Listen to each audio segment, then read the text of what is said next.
Ezekiel's Jerusalem, Chapter 4. The tale of little Ezekiel and his furry friend. In ancient Jerusalem, a lively 6-year-old named Ezekiel loved playing outside with his big, fluffy dog, Georgus. One sunny afternoon, when they were exploring the winding streets of the city, Georgus wandered off. Ezekiel searched everywhere, calling out, "Georgus! Georgus!" But his furry friend was nowhere to be found.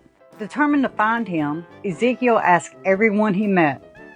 He stopped by a friendly vendor selling fresh bread, who offered him a warm loaf and said kindly, "Don't worry, young one. Dogs are smart. Perhaps he smells the bread and is already on his way back to you." Ezekiel smiled, took a small bite of bread, and continued to search. Next, he found a group of children playing near the city gate. They joined him, forming a cheerful little search party. Together they peeked around corners, climbed steps, and called out into the evening air. As the sun began to set behind Jerusalem's golden walls, Ezekiel grew tired and thirsty. A kind Samaritan woman noticed him and offered a cool drink from her jug. She said softly, "May the God of Abraham watch over you, little one, and bring your dog back safely." Ezekiel thanked her and pressed on, though his feet were muddy and his heart was growing heavy. Then splat! He tripped and landed right in the middle of a muddy puddle. For a moment, he looked at himself, covered in brown muck from head to toe, and then he started laughing. "Ha ha ha! Look at me! I'm a muddy mess." A wise old rabbi passing by stopped and asked with a curious smile, "Ezekiel, why are you laughing? You've lost your dog and fallen in the mud." Ezekiel grinned and said, "I know, Rabbi, but my mother always says, God is with us, even in the messy parts. Maybe Georgus will come back soon, and I'll be clean again too." The rabbi chuckled warmly. "That's a heart full of faith, my boy.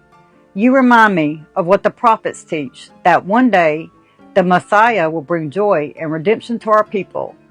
Even when things seem lost, God's love never leaves us." Just then, a familiar sound broke the quiet. Woof! Woof! Ezekiel's eyes lit up. "Georgus!" he shouted, jumping from the puddle. And there he was, his beloved dog, bounding toward him, tail wagging and tongue out, just as happy to be found. Ezekiel wrapped his arms around Georgus, mud and all, and laughed through tears of joy. "I'm so glad you're back, Georgus. And I've learned something today. God is good, even when life gets a little muddy." Ezekiel's story reminds us that God is always with us, even when we feel lost. That faith brings joy, even in life's messy moments. And just like Georgus' return, God always works to bring good from our challenges. In Jeremiah, he says, "For I know the plans I have for you, declares the Lord, plans to prosper you and not to harm you, plans to give you hope and a future." So when you feel lost or your path feels muddy, remember, God is present.